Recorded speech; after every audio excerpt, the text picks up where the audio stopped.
Hi, it's Steve. Today we'd like to show you how to change the lower suspension cup on your top load washer. It's a really easy repair. Let me show you how we do it. Now, to do this repair, we will have the washer opened up and have exposure to some electrical circuits. So the first thing we're going to do is to disconnect power to the washer. That may be as simple as pulling it far enough forward that you can unplug it, or locate the electrical panel, turn off the appropriate breaker, or remove the appropriate fuse. Once we've done that, we can start the repair. Now, if the suspension cup that you're changing is on the front, we simply need to raise the main top up and then do the repair from there. Now, if we're replacing one of the rear suspension cups, you may wish to pull the washer far enough forward that we can remove the back panel. That may involve disconnecting your inlet fill hoses and your drain hose as well. Now, once we're at the back of the washer, we're going to remove these 1/4-inch hex head screws that secure that back panel to the cabinet.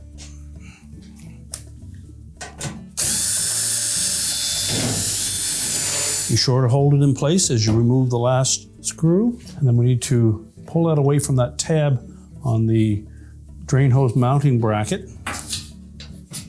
You may need to depress that tab slightly so that it will clear.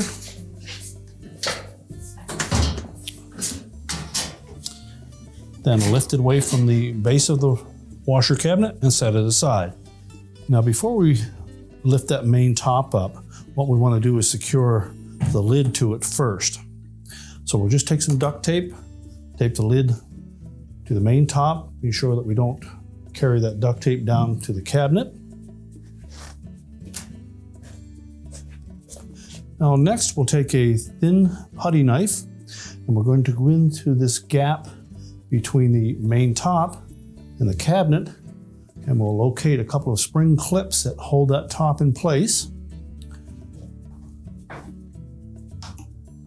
Locate them with the putty knife and then line them up on it. Push back and depress that spring clip. At the same time, we'll lift up on the top. You'll then see the location of that spring. Hold it in place. Do the same on the opposite side. Once we've released the top from the springs, we're then ready to tilt it into an upright position.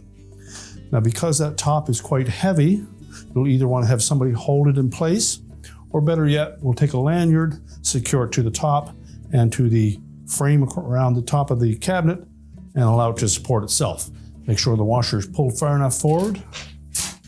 Lift that top up, and we'll use one of these holes on the metal tab on the bottom side of that top to attach our lanyard to. And as well, we'll pick one of the holes through the frame on top of the cabinet, and that will support it in place. Now, our next step will be to take a pair of locking pliers, and we're going to clamp those onto the suspension rod of the cup that we're changing. We'll lift up on that suspension rod, remove the upper bearing and cup, set those aside, and we'll drop that suspension rod down through, and then we'll knock the lower cup out either with a broom handle, or if you're working on the rear ones, we can simply remove the back panel and pop it out from there. So we'll get a good firm clamp on that suspension rod.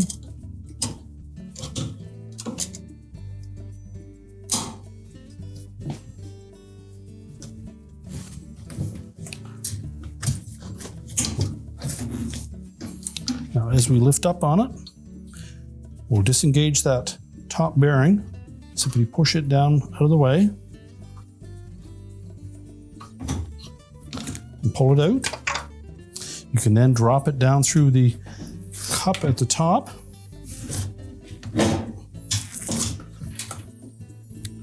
Now, at this point, you can remove the locking pliers and we can knock that cup off the mount on the side of the tub.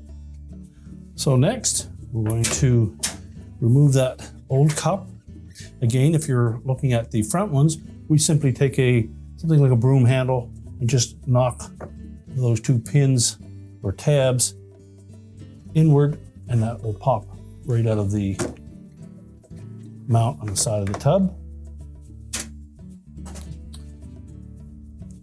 Slide it up over the rubber protector off the end, discard the old one.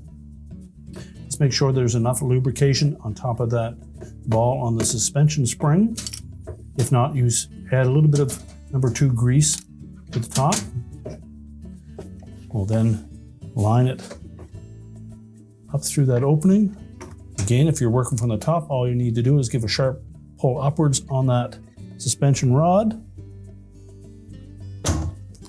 and it will lock it in place.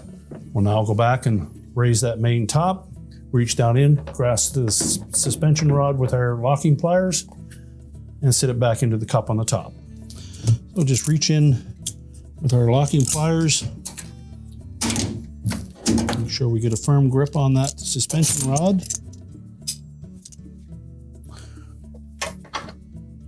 Make sure we have the upper bearing in place. We'll lift that rod up through the opening. Pivot that bearing around until it lines up so that the hook on that suspension rod is opposite the slot. Allow it to drop back down into place. We can remove our locking pliers. Now we're ready to put the main top back down. And if you've removed the back panel, we'll install that next. Now, when reinstalling that back panel, we want to make sure that we engage these 2 tabs on the bottom into these 2 notches that are cut into the base frame. So line those up carefully, tilt the panel into place. Secure one side with a screw. Make sure that the tab on the bracket that secures the drain hose engages and pops out to the outside of that panel. And then we'll just go ahead and install the rest of the retaining screws. So again, we'll just support that top, tilt it forward, remove our lanyard, and then we're going to lower that top down. We'll try to line up these 2 tabs with the holes in them with the 2 mounting studs on the top of that frame. Once we have that lined up, we're just going to press down firmly on that top so that it engages the 2 spring clips. We'll then remove the tape that secured the lid. Now that we have the main top down and secure, we're ready to push the washer back into place. You can reconnect the fill hoses if you've disconnected them for this repair, reconnect the power, and your repair is complete.